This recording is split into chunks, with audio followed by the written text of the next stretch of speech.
Por que será que existe tanta maldade no mundo? Tanta injustiça, tanta fome, tanta miséria, tanta doença, tanta guerra, tanta desgraça. Coisas que enfrentamos e constatamos diariamente. Por quê? Porque tem tanto mal no mundo. Quando você vai para o livro do Gênesis, que é o livro das origens, fala da origem, da criação. Deus fez tudo perfeito. Deus não errou.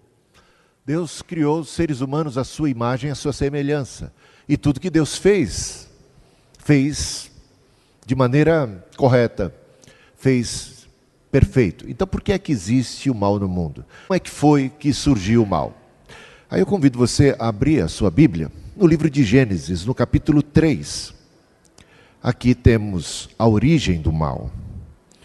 Mas a serpente, mais sagaz que todos os animais selváticos que o Senhor Deus tinha feito, disse à mulher: é assim que Deus disse: não comereis de toda árvore do jardim? Respondeu-lhe a mulher: do fruto das árvores do jardim podemos comer, mas do fruto da árvore que está no meio do jardim, disse Deus, dele não comereis, nem tocareis nele, para que não morrais. Então a serpente disse à mulher: é certo que não morrereis, porque Deus sabe que no dia em que dele comerdes, se vos abrirão os olhos, e como Deus sereis conhecedores do bem e do mal. Vendo a mulher que a árvore era boa para se comer, agradável aos olhos, e árvore desejável para dar entendimento, tomou-lhe do fruto e comeu, e deu também ao marido, e ele comeu. Abriram-se então os olhos de ambos, e percebendo que estavam nus, coseram folhas de figueira e fizeram cintas para si. Quando ouviram a voz do Senhor Deus, que andava no jardim pela viração do dia, esconderam-se da presença do Senhor Deus, o homem e sua mulher, por entre as árvores do jardim. E chamou o Senhor Deus ao homem e lhe perguntou: onde estás? Ele respondeu: ouvi a tua voz no jardim, porque estava nu, tive medo e me escondi. Perguntou-lhe Deus: quem te fez saber que estavas nu? Comeste da árvore de que te ordenei que não comesses? Então disse o homem: a mulher que me deste por esposa, ela me deu da árvore e eu comi. Disse o Senhor Deus à mulher: que é isto que fizeste? Respondeu a mulher: a serpente me enganou e eu comi. Então o Senhor Deus disse à serpente: visto que isto fizeste, maldita és entre todos os animais domésticos e o és entre todos os animais selváticos. Rastejarás sobre o teu ventre e comerás pó todos os dias da tua vinda. Porém, inimizade entre ti e a mulher, entre a tua descendência e o seu descendente. Este te ferirá a cabeça e tu lhe ferirás o calcanhar. E a mulher disse: multiplicarei sobremodo os sofrimentos da tua gravidez, em meio de dores darás à luz filhos, o teu desejo será para o teu marido, e ele te governará. E Adão disse,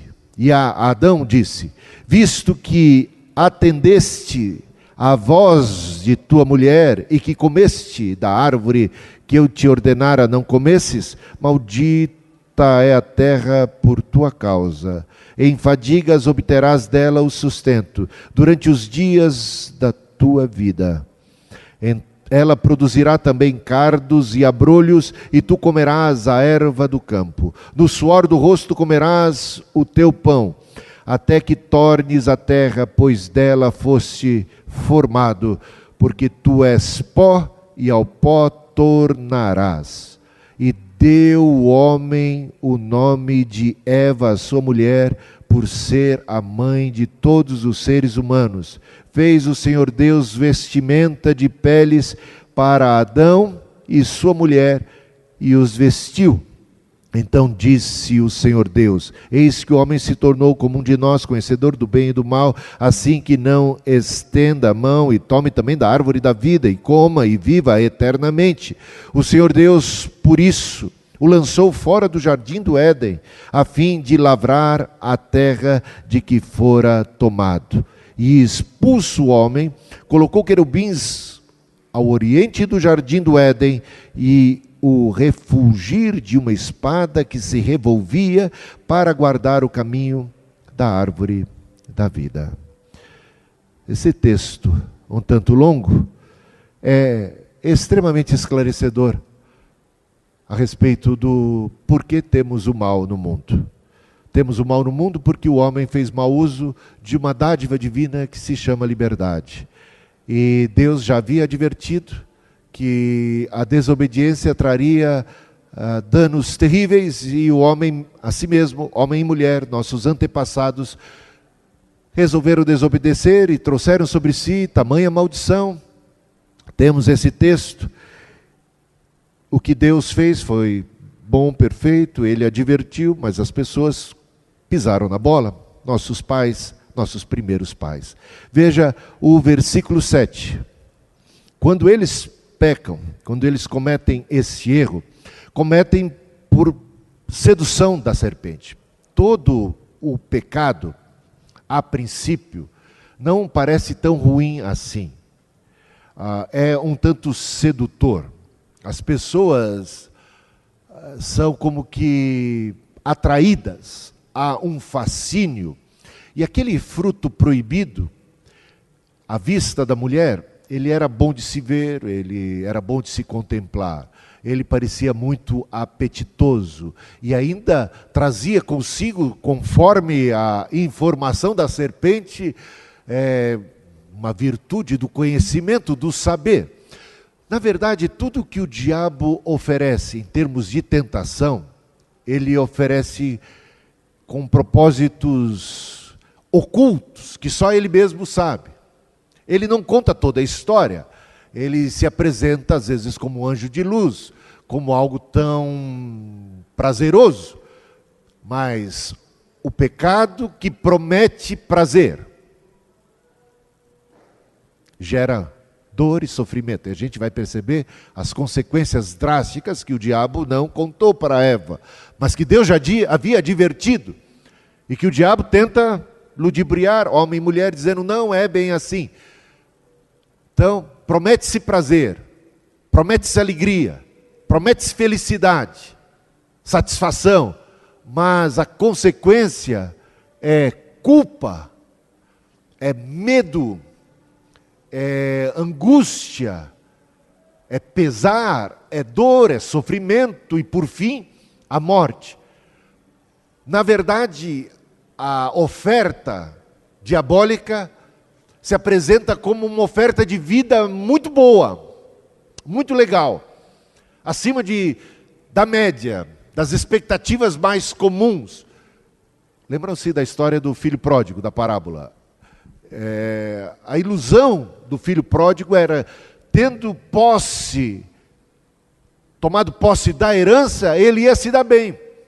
Agora ele ia curtir adoidado, ele ia ter um vidão, ele experimentaria do bom e do melhor que a vida tem para oferecer. E a gente sabe que isso foi como que uma oferta tentadora. O mundo tem as suas luzes, a sua atração. E o diabo sabe usar desses artifícios para ludibriar, para enganar, para cativar, para atrair. E por fim, assim fazem também os caçadores, né? Colocam na arapuca algo que o passarinho ou o animal gosta de comer. O seu intento é aproximar através de uma atração prazerosa, de algo tentador, e depois o bote, e depois você está já engalfinhado nas garras do inimigo, do adversário. E o que vimos acontecer aqui é exatamente isso. Apresenta-se a serpente e, com uma conversa mole, acaba induzindo Adão, primeiramente Eva, depois também Adão, ao erro, ao engano. E eles caem em pecado, eles comem do fruto proibido. E agora trazem sobre si os danos. Mas, a princípio, os seus olhos são abertos, então parece que o diabo, veja aí o versículo 7, estava com a razão. Ah, Deus não quer que você coma, porque quando você comer, você vai ser como Deus. Os seus olhos vão ser abertos. E você vai ter vantagens que hoje você não tem. Deus está te privando de coisas preciosas. E eles caem nessa, mas têm os seus olhos abertos. Só que o que é que eles experimentam com a abertura dos seus olhos é a malícia. Eles agora não são mais pessoas, digamos assim, inocentes. O seu olhar já não é mais um olhar puro. Agora, ao olharem um para o outro, percebe a nudez de um e do outro e começa a ter vergonha. Meus irmãos, o pecado gera a vergonha. A gente vai ver aqui as consequências do pecado. Se há um título para essa mensagem, seria as consequências do pecado original. Que todos nós, todos nós herdamos de nossos pais. A gente pode dizer o seguinte: Deus criou o homem à sua imagem, à sua semelhança, e os primeiros homens, Adão e Eva, eram perfeitos, criados à imagem e semelhança de Deus. Mas quando Adão e Eva pecaram, essa imagem e semelhança foi maculada. O pecado manchou, trouxe uma nódoa sobre nossos antepassados. E eles, a partir daí, começaram a gerar filhos. Porque quando pecaram ainda eram, digamos assim, sem filhos. Mas quando começaram a gerar filhos, eles passam a gerar filhos à sua imagem, à sua semelhança. Então, num certo sentido, nós nascemos à imagem e semelhança de Adão e Eva, depois do pecado. Nascemos em pecado. Por isso, pecamos. Nós não somos pecadores porque pecamos. Nós pecamos porque somos pecadores. Nós já nascemos com a semente do pecado. Nós já temos essa deturpação, essa malícia em nós. Você vai ver malícia e vai perceber já tendências para a rebeldia, para o egoísmo, em crianças na mais tenra idade. De fato, com o passar do tempo, isso vai apenas se agravando. Nós somos pecadores. Nós somos uma raça caída, amaldiçoada, em pecado, que tem sobre si, como raça humana, a condenação do pecado, que é a morte. Veja, antes não tinham vergonha, andavam nus e não tinham um olhar malicioso. Hoje as pessoas têm roupa e o olhar é malicioso, com roupa e tudo, não é? Sem roupa, então, o que não é o olhar humano? O olhar da cobiça, um olhar já torto. Repare bem, seus olhos foram abertos, mas foram abertos para coisa boa? Não, foram abertos para coisa má. Tem eles agora a semente da malícia, do engano. Tem um olhar agora doentio. Não é uma coisa boa que aconteceu, foi uma coisa ruim. E eles tentam agora, envergonhados, cobrir a sua vergonha, dar um jeito. É como que tapar o sol com a peneira. Eles vão procurar cozer algum vegetal e folhas e criar uma espécie de roupas para cobrir a sua nudez, cobrir a sua vergonha, tentar mascarar. Meus irmãos, repare bem quantas tentativas humanas de mascarar a situação. Quantas pessoas se vestindo disso e daquilo para ocultarem o seu verdadeiro eu. Porque de fato tem vergonha de quem são lá por dentro.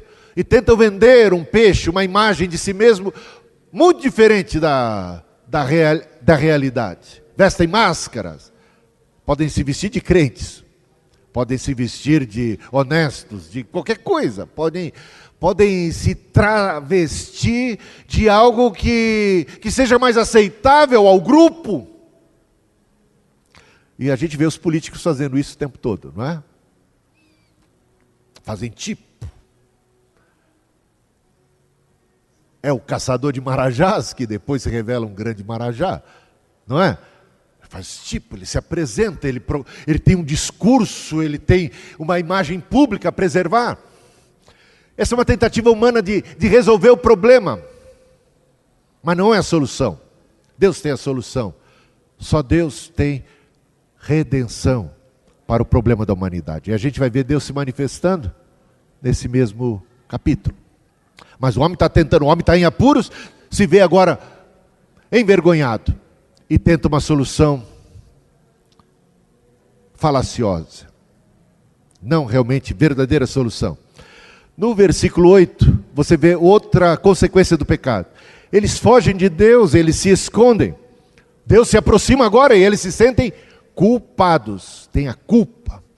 Então a sua consciência é aberta para a malícia, e a sua consciência é aberta agora para a culpa.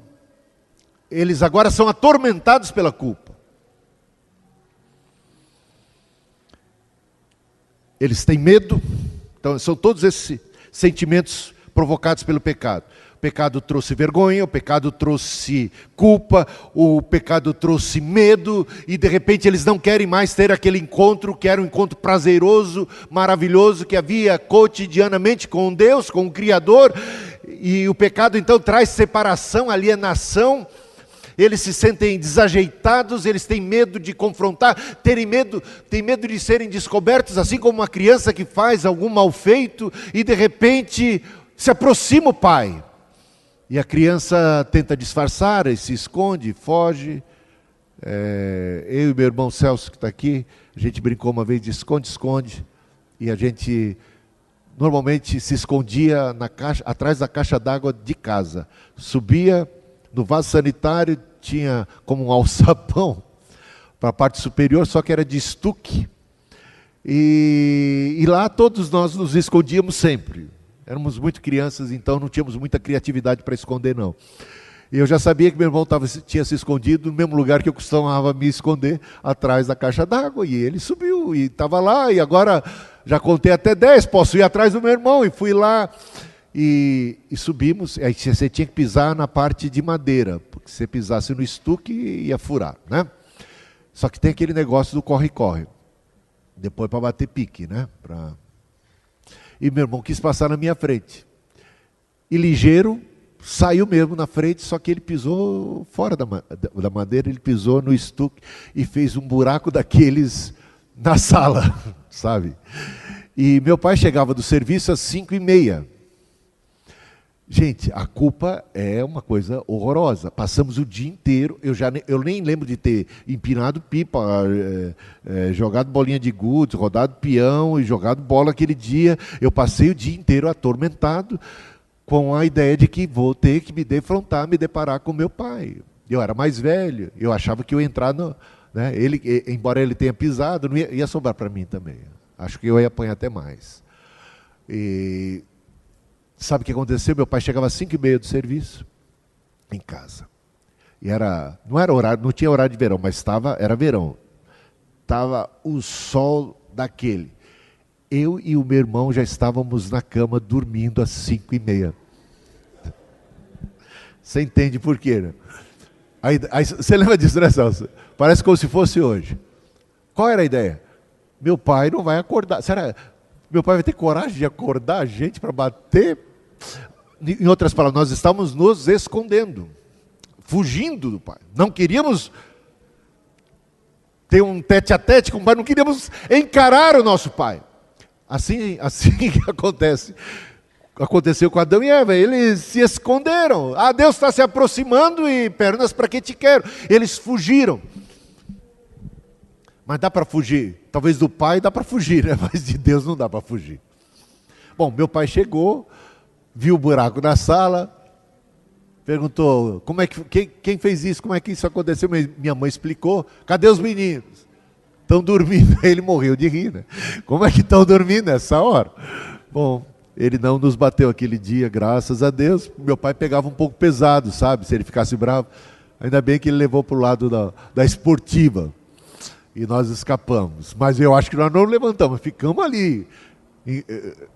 Eu não lembro de ter levantado, não. Mas foi interessante. Então, Adão e Eva se escondem. Fogem de Deus. Essa é uma tentativa de fugir das consequências do pecado. Deus disse, o dia em que vocês comerem, vocês morrerão. Agora eles querem fugir das consequências. Eles não querem ter de lidar com a consequência do pecado. O apóstolo Paulo fala assim, tudo aquilo que o homem plantar, ele vai colher. Só que a gente acha que pode plantar coisas ruins e escapar das consequências das coisas ruins. É assim que age o ladrão. O ladrão acha que não vai ser pego, porque senão não era ladrão. E de repente ele quer escapar da cadeia, ele quer escapar das consequências e de toda a vergonha e de tudo que o roubo pode trazer de mal. Quer escapar de Deus, quer fugir de Deus. Será que a gente pode fugir de Deus? Diz o Salmo 139. Se você subir no alto da montanha, Deus vai estar lá? Ele te acha lá? Acha. E se você for para o fundo de uma caverna, Deus te acha? E se você for para o quinto dos infernos, Deus não te pega lá? Pega. Não dá para escapar. Dá para escapar do diabo, dá para escapar dos homens, dá para escapar do papai aqui da terra, mas do Pai do céu ninguém escapa. Ninguém escapa. E Deus achou Adão e Eva lá. E onde é que você está? Por que você está escondido? O que está acontecendo? E aí começa. Eles se escondem. Tem medo, se escondem. Aí Deus pede conta. Adão, por que você comeu?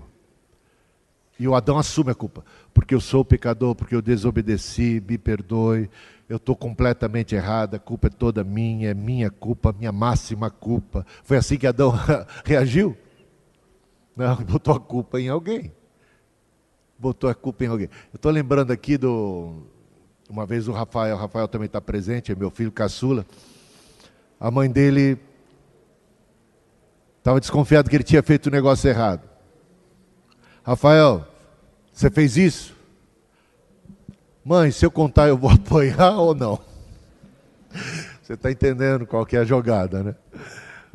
Se a mãe disser assim, vou te bater, então eu não fiz. Não foi eu que fiz, foi meu irmão que fez. Ou seja, você quer fugir das consequências, você bota a culpa no outro. Você não quer apanhar. Quer fazer coisa errada, mas não quer apanhar. E agora chegou a hora de se deparar com o juiz. E o Adão não assume a culpa. A mulher que me destes. Aliás, ele bota a culpa em quem? Em Deus. Deus, o Senhor me deu uma mulher errada. A culpa é da mulher que o Senhor me deu. A culpa é dela e a culpa é do Senhor de ter me dado uma mulher errada. Essa questão da transferência da culpa é um problema gravíssimo e que não produz benefício algum. Quão difícil é para os homens assumirem a sua culpa, reconhecerem a sua natureza, quererem minimizar, mascarar,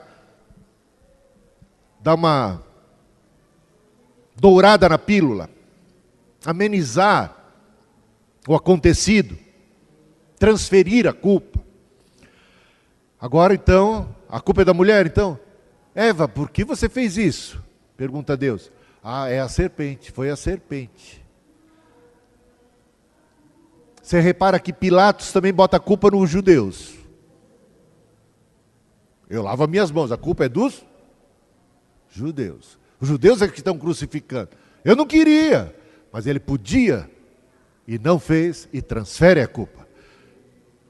Lembra de Arão?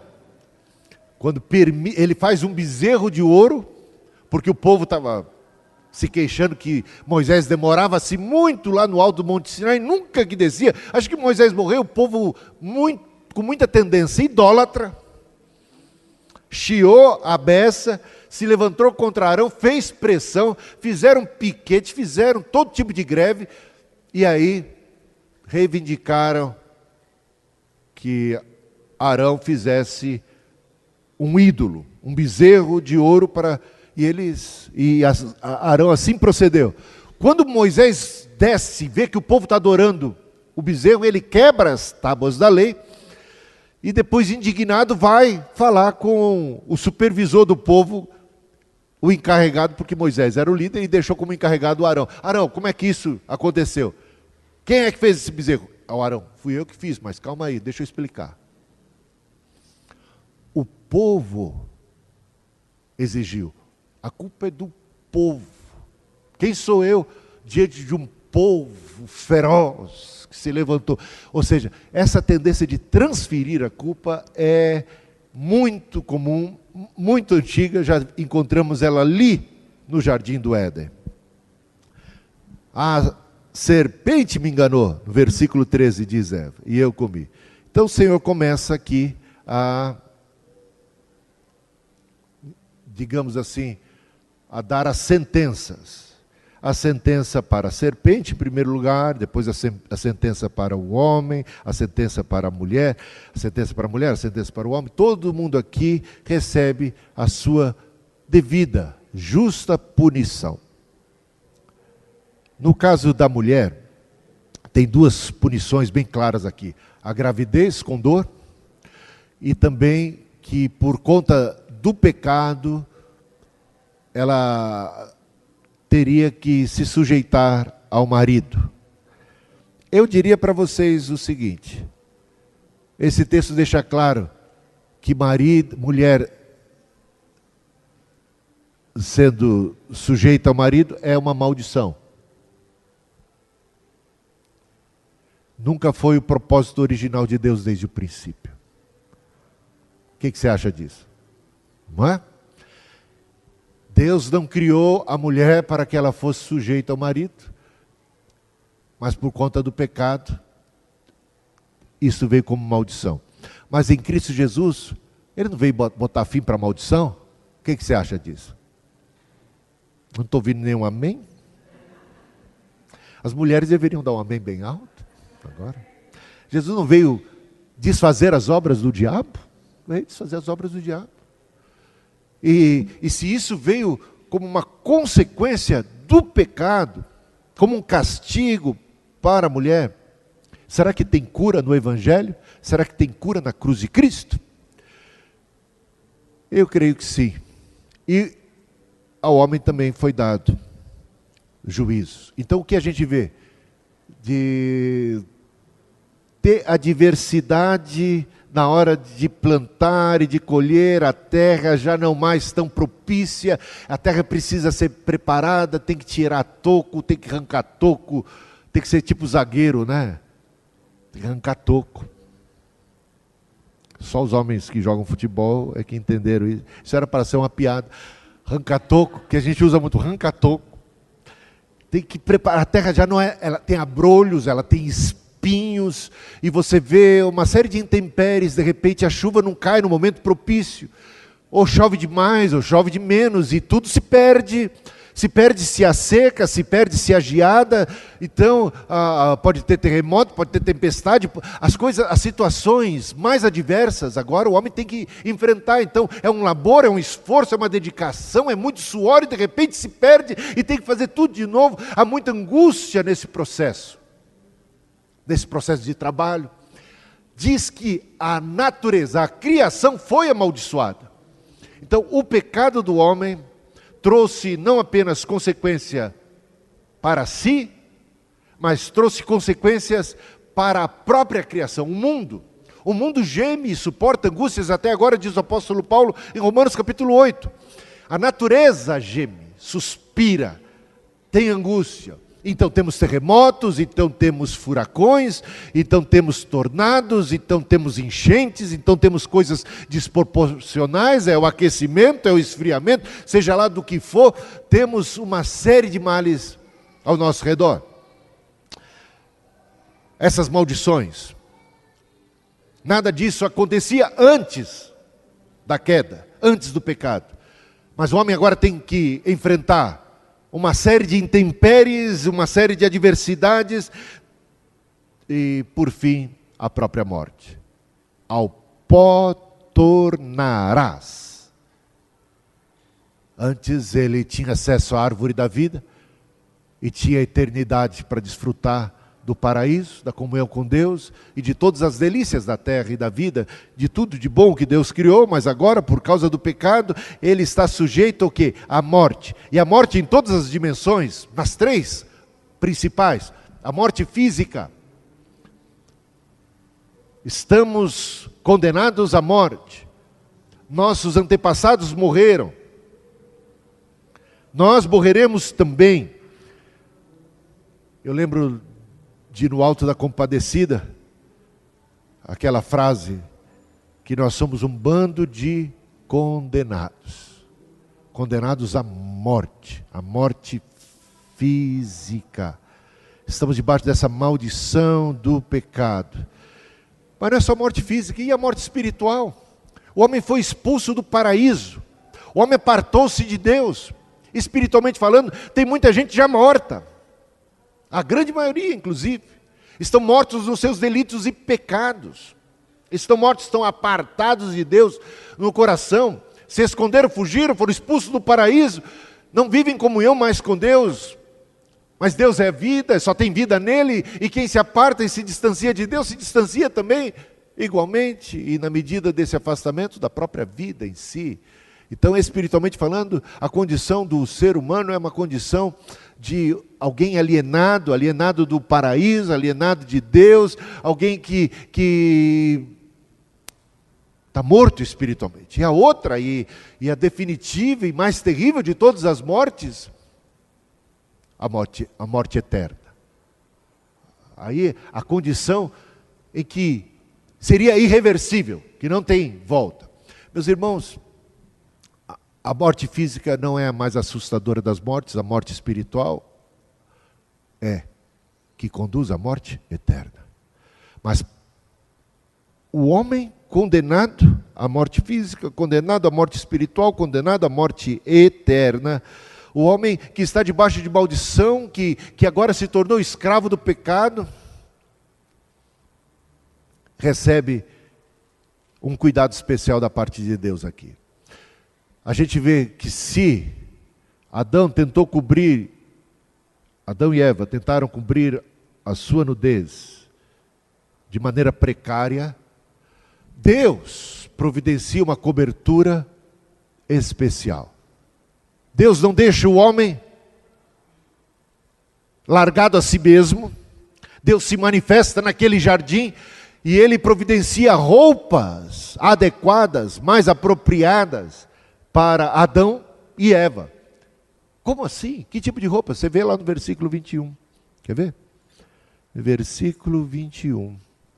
Fez o Senhor Deus vestimenta de peles para Adão e sua mulher e os vestiu. Deus cobriu a vergonha do homem. Não é um ato de caridade da parte de Deus? De bondade, de solidariedade? Não é um ato de amor? Então, nesse momento em que Deus está prescrevendo as distintas punições, vemos um ato da graça divina. Deus se manifesta misericordioso e prepara vestimentas de peles. Para ser de pele é porque houve a morte de algum animal. Deus sacrificou algum animal para prover vestimentas adequadas para o ser humano. Isto faz a gente lembrar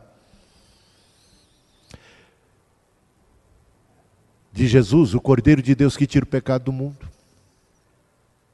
dos sacrifícios de animais, sangue de animal inocente derramado em favor dos pecadores. Isso apontando para o Cordeiro de Deus que tira o pecado do mundo. Lembra da parábola das bodas que encontramos lá em Mateus capítulo 22? Deus quer a sua casa cheia, e como os convidados iniciais rejeitaram o convite, Deus estende ao convite das bodas de seu filho a todos indistintamente. E estes recebem da parte de Deus não apenas o convite, mas também vestimentas apropriadas, vestimentas nupciais. É a graça divina. Deus também é visto na pessoa de Cristo, lá no Apocalipse, diante daquela multidão de mártires que clamam por justiça. De repente são eles consolados e recebem vestiduras brancas da parte de Deus. É Deus sempre provendo vestimenta. É o filho pródigo que volta arruinado, arrasado, empobrecido, mendicando o pão, faminto, todo em farrapos, todo falido. E Deus o recebe, o pai o acolhe, o abraça, o beija, providencia um banho e providencia roupas novas, limpas e também sandálias. Essa é a graça de Deus. Merecia Adão e Eva alguma ação benéfica da parte de Deus? Não, merecia o juízo e a condenação. Merecia o filho pródigo alguma ação benévola da parte de Deus, do Pai? Não, merecia o desprezo, a punição. Mas o que temos é um Deus, um Pai que ama e que não abandona e que intervém e que age a nosso favor. Então o que nós estamos vendo aqui nesse capítulo não é apenas a descrição do pecado e os porquês de como chegamos a esse ponto, mas a humanidade não foi largada, não foi abandonada. Deus amou o mundo de tal maneira que deu seu Filho unigênito para que todo aquele que nele crê não pereça. Deus não quer que Adão e Eva venham a perecer, sejam condenados definitivamente. Se o pecado veio ao mundo através de um homem, Adão, Deus promete que o nascido de mulher travaria uma batalha contra a serpente, e nesta batalha seria ferido o calcanhar desse nascido de mulher. Mas ele triunfaria sobre a serpente e pisaria na cabeça dela. E esta profecia que aqui temos se cumpre na pessoa de Jesus Cristo, nascido da Virgem Maria. Travou a batalha contra a serpente e sempre venceu, ainda que ferido no calcanhar, ainda que crucificado. Mas através da sua cruz, ele esmagou a cabeça da serpente. Meus irmãos, temos então duas ações de Deus. Uma direta em termos de matar um animal e fazer vestimentas para cobrir a vergonha, a nudez de Adão e Eva, e outra profética. Vai surgir um homem, e esse homem não vai pecar, e esse homem vai vencer a serpente. O que o primeiro homem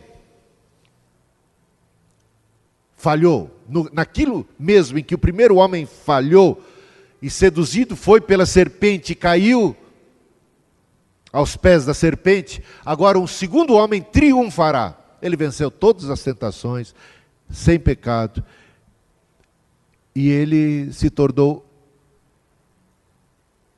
o Cordeiro de Deus que tira o pecado do mundo. O seu sangue foi derramado.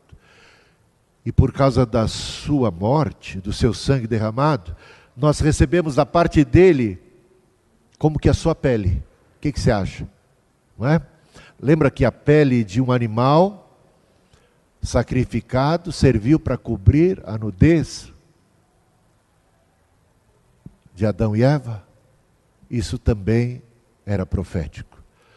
Porque a justiça de Cristo agora é aplicada sobre os injustos, de modo que os injustos passam a ser justificados, absolvidos. Isso não é maravilhoso? Esse foi o caminho da redenção. E tudo isso temos no capítulo 3. Todos pecaram, destituídos estão da glória de Deus. O salário do pecado é a morte, mas o dom gratuito de Deus é a vida eterna por meio de Jesus Cristo, o Cordeiro de Deus, que tira o pecado do mundo. E nós podemos nos revestir de Cristo. Você já se revestiu de Cristo?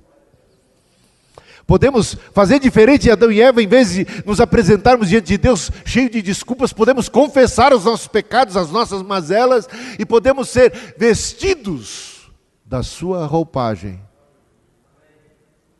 Temos as nossas culpas realmente devidamente tratadas, a nossa vergonha devidamente tratada, não do nosso jeito. Não é nossa, então não é nossa religiosidade. Não somos nós que vamos dar um jeito nessa questão. Nós não vamos encontrar a cura para isso. A cura está em Deus. Deus viu a miséria humana e manifestou Salvador.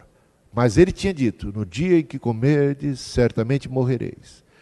E alguém teve que morrer pesado, para que a gente pudesse ter a vida eterna. E esse alguém foi Cristo Jesus. Ele amou e deu Cristo. Isso é maravilhoso. E aqueles que foram expulsos do jardim do Éden, chegamos aí no o versículo 24. E expulso o homem, colocou querubins ao oriente do jardim do Éden e o refugir de uma espada que se revolvia para guardar o caminho da árvore da vida. Os homens agora estão expulsos do paraíso, não têm acesso a ele, não têm acesso a Deus, não têm acesso à árvore da vida, portanto não têm a vida eterna, estão condenados. Mas de repente, quando Cristo morre, o véu do templo se rasga de alto a baixo. E o que é que tínhamos estampado no véu do templo? A figura de 2 querubins com espadas em suas mãos, representando exatamente esse cenário descrito no capítulo 3. Você não poderia entrar no Santo dos Santos. E o sinal de aviso que você não podia entrar, era o mesmo sinal de aviso que você não podia entrar, ou o homem não podia mais voltar ao paraíso. Porque lá é o lugar de Deus. Então o Santo dos Santos era a habitação de Deus. Ali estava a Arca da Aliança. Ali Deus morava e habitava. E o homem não podia mais por causa do pecado. Mas quando Cristo morreu, meus irmãos, o véu do templo milagrosamente se rasgou de alto a baixo e temos acesso ao Santo dos Santos, a presença de Deus. Podemos ter acesso à árvore da vida, a comer o fruto. Quando a gente participa da ceia do Senhor, estamos participando, comendo e bebendo de Cristo, da árvore da vida, do fruto bendito. E nós já temos a vida eterna. A vida eterna não é algo que você vai ter um dia. Você já tem a vida eterna. Já passou da morte para a vida. Essa é a cura. A cura, essa é a redenção. E aqui está um resumo do Evangelho. Por que Cristo morreu? Morreu pelos nossos pecados, no nosso lugar, assumindo a nossa culpa. E todo aquele que crê em Cristo tem a redenção, o perdão dos pecados e a vida eterna. Eis aqui. Mas tem gente que acha que não é pecador. Tem gente que acha que não precisa de um redentor. Tem gente que está fazendo ainda como Adão e Eva: eu dou um jeito, eu faço a minha religião, eu vou cobrir a minha vergonha, eu vou compensar de alguma forma, eu vou costurar isso, eu vou fazer isso desse jeito. Meus irmãos, aceite o caminho e o remédio de Deus. Ainda bem que Adão e Eva assim fizeram. E Cristo é essa cura de Deus, esse remédio de Deus. Para aqueles que acham que não precisam de um redentor, a gente tem que lembrar que todos nós somos miseráveis pecadores. Alguns mais miseráveis do que outros, eu reconheço, mas, gente, nascemos em pecado, e se a nossa vida pudesse ser estampada num telão, a gente ia ter um montão de coisa da qual não nos orgulharíamos muito. Reconhecemos isso ou não? E se nossos pensamentos pudessem ser expostos, o que você acha que ia dar? Aí, confusão pura, né? E todos os atos de omissão, se de repente demonstrados fossem todas as oportunidades que tivemos de praticar uma boa ação, mas não fizemos por egoísmo, ia complicar o lado para a gente, ou não? Porque fomos egoístas. Você está entendendo? Todos nós precisamos de um Redentor. Não podemos salvar-nos a nós mesmos. A salvação não encontramos em nós, no homem ou na religiosidade, mas encontramos em Cristo, no Salvador, no plano de Deus bendito que se revelou a nós. Aceitemos isso, tomemos posse e andemos em novidade de vida, coloquemos-nos em pé e vamos ter um momento de oração nesta hora.